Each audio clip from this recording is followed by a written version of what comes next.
Hello, and welcome to A Perspective on Crime, a podcast that explores contemporary research in criminology. Michael Corleone's killing of Salozzo in The Godfather isn't just a plot point. It's the point on which the entire trilogy pivots. Everything Michael becomes is born in that tiny Bronx restaurant. The anticipation, the hesitation, the acceptance. The moral weight of that scene's well documented, from pointy-headed discussions between daylight-averse cinephiles to on-screen references in True Romance, The Sopranos, and just about every other gangster film since. At its heart, it's a moment when the one brother who has so far lived outside of the violence and bloodshed of his family decides to step inside it. Now, it's obviously a film, fiction. It does ask an interesting question, though, for the real world. What is the impact on a younger person who commits murder? How do they grapple with the moral reality of what they've done? It's a question that goes beyond legal definitions and into the complex and deeply human perceptions of shame and identity. A new piece of research that offers a compelling and compassionate framework for understanding this very question is titled The Moral Weight of Murder, authored by Dr Susie Hulley at the University of Cambridge, and it's published in the British Journal of Criminology. Based on extensive interviews with 120 men and women in England and Wales convicted of a murder at a young age. For clarity, it's worth pointing out that the study focused on participants serving long life sentences, defined in the research as having a minimum tariff of at least 15 years in custody, and that were 25 or younger at the time of their offence. The ages at the time of the follow-up interviews range from 26 to 66, with the average age of 37. The central idea of the research is that the moral burden of murder isn't uniform. It doesn't affect everyone in the same way. Instead, the author suggests it can be understood as a moral weight that varies from person to person, on a scale from light to heavy. One participant in the study, a woman named Rachel, captured this feeling with clarity. She said, "I did the one thing that the whole world agrees nobody should be allowed to do. I did the one thing that everybody can agree is the worst thing a person can do to another person. And then you have to carry the weight of that." It's a single quotation that captures the essence of the research. But what exactly is the moral weight? And what makes it feel heavier for some and lighter for others? For decades, the author says, criminological research often interpreted offenders' accounts of their crimes through a very specific lens, as simply excuses or justifications. Established theories tending to pathologise the individuals, treating their narratives as cognitive errors that needed to be corrected. Dr Hulley's approach, though, is different. It avoids labelling these deeply personal reflections as pathological. Instead, Hulley seeks to understand a profound human process of trying to make sense of the worst thing anyone could have done, providing a more nuanced and compassionate way to listen to the stories. The paper defines the moral weight of murder as the relative mass or moral response of an offence that gives rise to a sense of downward force that a person has to bear. The analogy used is powerful and intuitive. It's like a millstone round one's neck or a heavy rucksack that a person is forced to carry every single day. A key point made in the paper is that the light moral weight doesn't mean a person thinks the crime was trivial. No one in the study describes taking a life as insignificant. Rather, a light weight means the burden is more bearable, when a heavy weight can be something utterly crushing.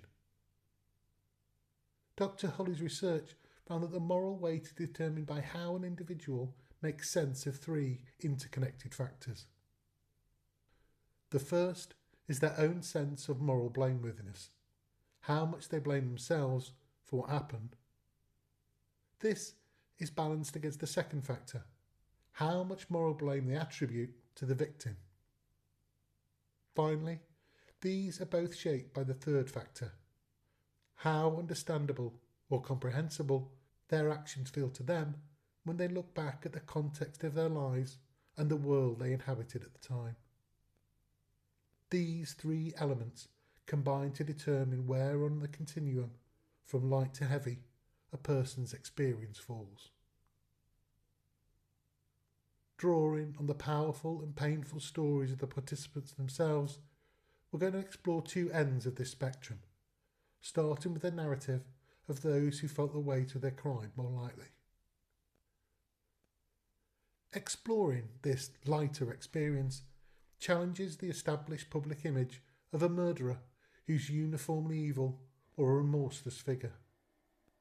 It forces us to look closer at the complicated realities behind the crime and appreciate that the path to fatal violence and the moral aftermath is different for different people. One participant, Yama, captured his bearable burden when asked if he thought about the offence much. He paused and then said, "I don't want to say I don't think about it, because obviously I think about it, but I don't lose sleep over it or anything like that." For many of the young men in the study who were involved in urban street violence, the offence was, in a dark way, comprehensible, given the context in which it was committed. It made a kind of sense within the violent street lives they led. As Yama put it, "We're living that life. It's like, cool, yeah? This is what we do." Another participant, Jackson, explained this moral landscape more starkly. Growing up in the streets is like you'll do something so wrong, but for what you believe is the right reason. It's in these environments, governed by what criminologists call the code of the street, violence was not always seen as an aberration, but sometimes as a way of taking personal responsibility for one's own safety, or even as a virtuous response. The second factor was the perception of the victim. Criminology has a concept called the ideal victim, someone who's seen as completely innocent, weak and blameless. The victims in the cases covered were often seen by the perpetrators as the opposite. They weren't, as Jackson put it, like killing a lady. They were rivals in a violent conflict. He explains the mentality. You're trying to kill me, I'm trying to kill you. It's like you signed up for this. It's a sentiment that was echoed by Theo, who killed a man who'd been extorting him. He said the victim was a bad guy, and that while he didn't deserve to die, there was no telling no to this guy. The line as he saw it between perpetrator and victim felt blurred. Lastly, a personal specific role in the crime was hugely important. The study highlights the legal concept of joint enterprise, where multiple people can be convicted of a single murder, even if only one person delivered the fatal blow, blade, or pulled the trigger. For these secondary parties, the moral weight was often significantly lighter. Clayton, who was convicted under joint enterprise, said, "If I was the person who actually stabbed him, I'd be like, oh my days, I feel bad I took someone's life." It's because he wasn't that Clayton felt the burden was different. This reduced sense of blame also appeared in other contexts. Jada, who killed a man as a teenager, felt her actions were comprehensible, given her history of domestic violence and trauma. Her past experiences mitigated her feelings of full moral responsibility. Even with a lighter weight, these individuals still felt moral emotions.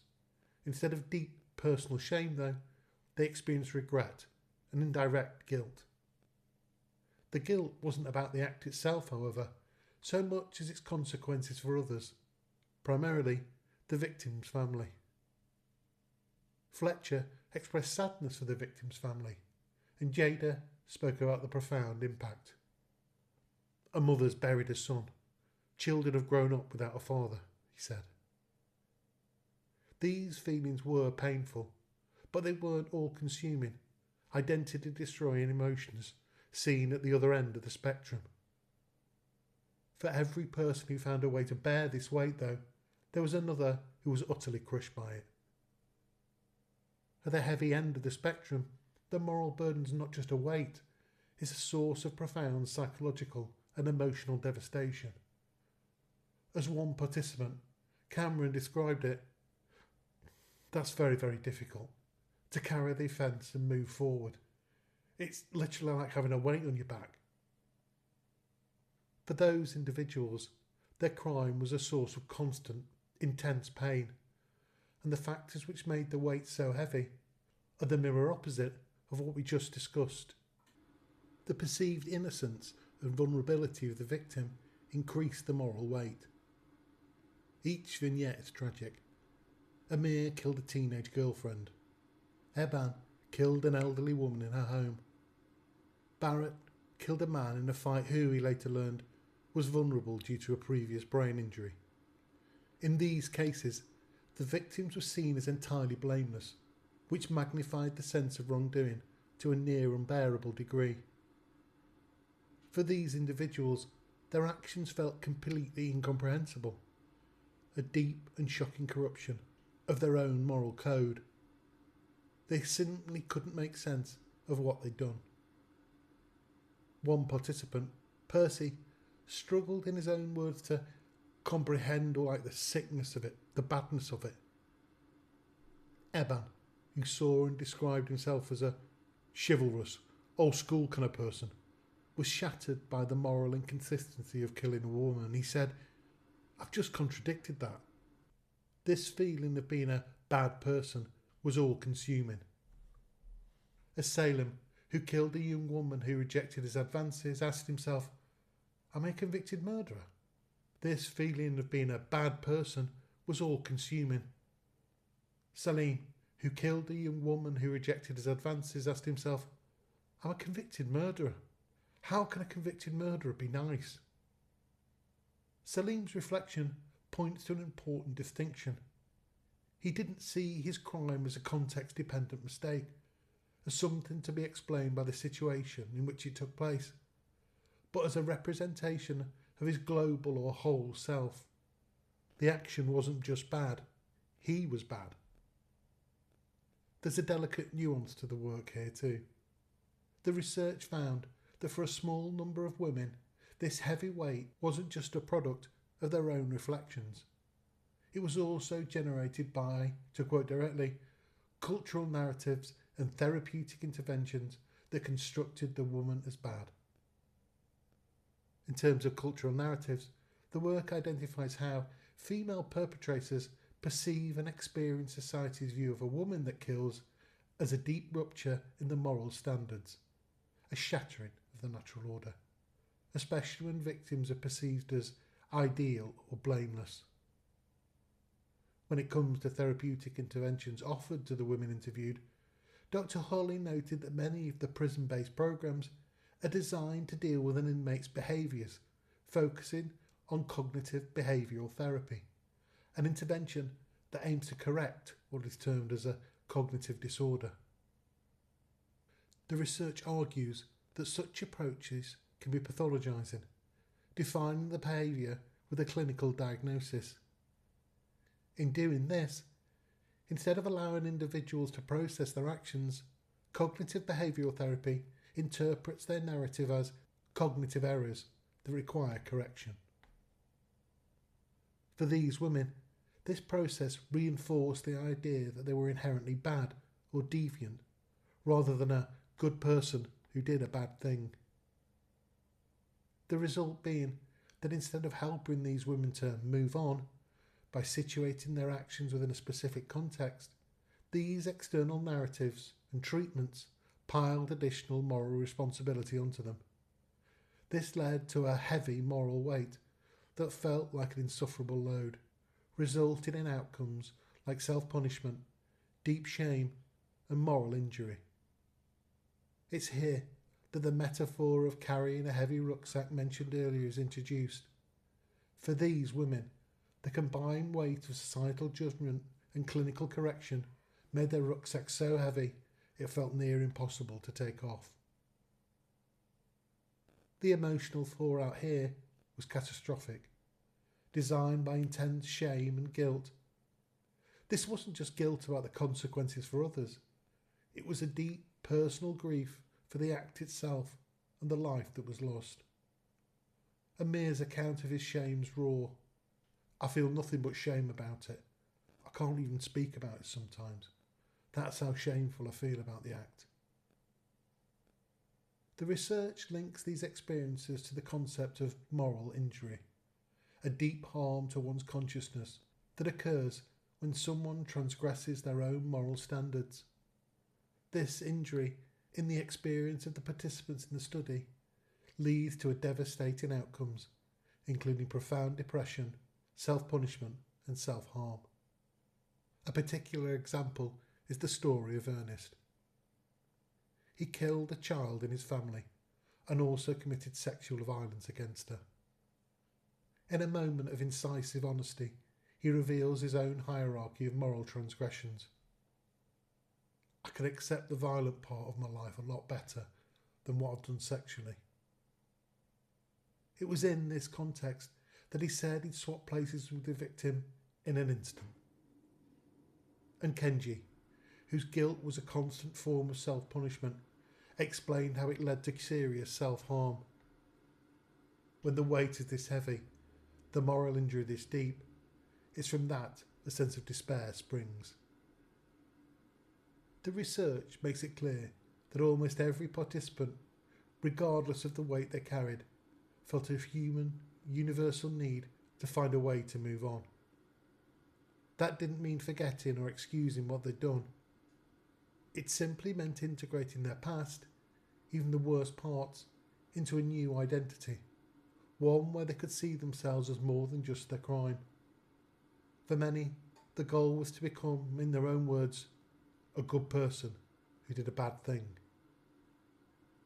The path to this kind of moral repair was starkly different for the two groups identified. For those carrying a lighter weight, moving on was more straightforward. Their burden was bearable. They were sometimes able to make sense of their offence through conversations with their peers and family. These individuals, the research reveals, were more likely to disclose their offences to new partners and didn't feel the need to hide their past. A clear illustration of what it means to carry the burden that is heavy but not crushing. Some even utilise their experiences, mentoring young people. For those with a heavier weight, the struggle was of a different magnitude. They were often trapped in cycles of self-punishment and rumination. Salim expressed that it's really hard to live with. Another participant, Tim, described how he'd deliberately think about his offences whenever he started to feel happy, just to drag me down. For this group, the research found that a specific kind of support was often the only thing that could help them lighten the heaviest of loads.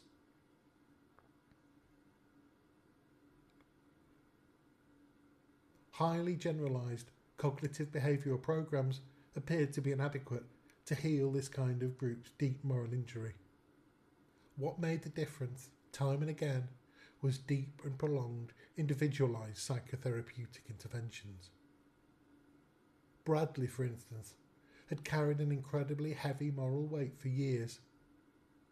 He explained that before therapy, he'd never given himself what he called space to actually process what happened. Through years of hard therapeutic work, he was able to begin to repair that deep moral injury. In the end, and for the first time, viewing his future as a wonderful thing. Ultimately, moving on isn't about forgetting. It's about creating distance and rebuilding identity. Ultimately, the paper highlights a key distinction between destructive shame, which involves intrusive and crippling ruminations, and productive shame, a form of deliberate moral reflection.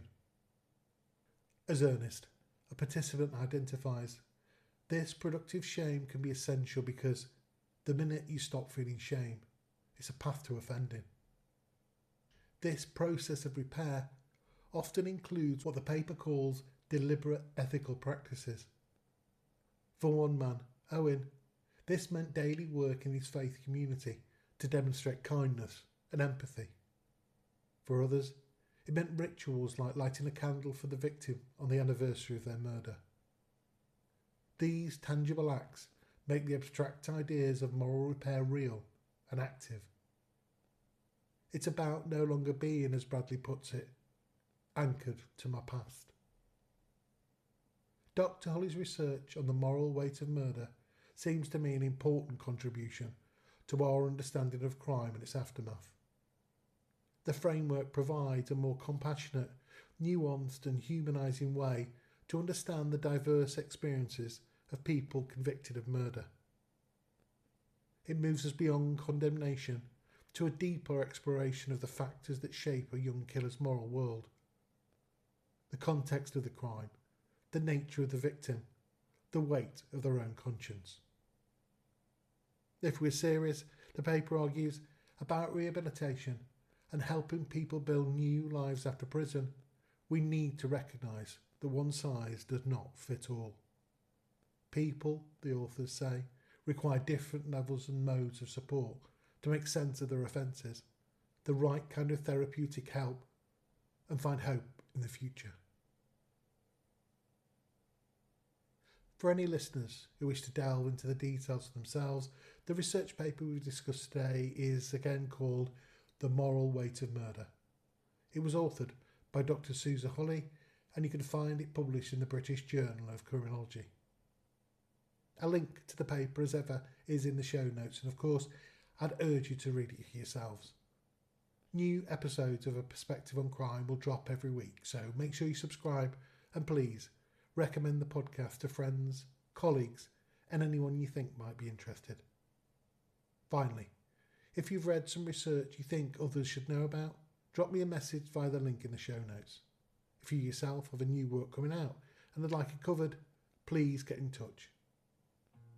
Until next time, goodbye.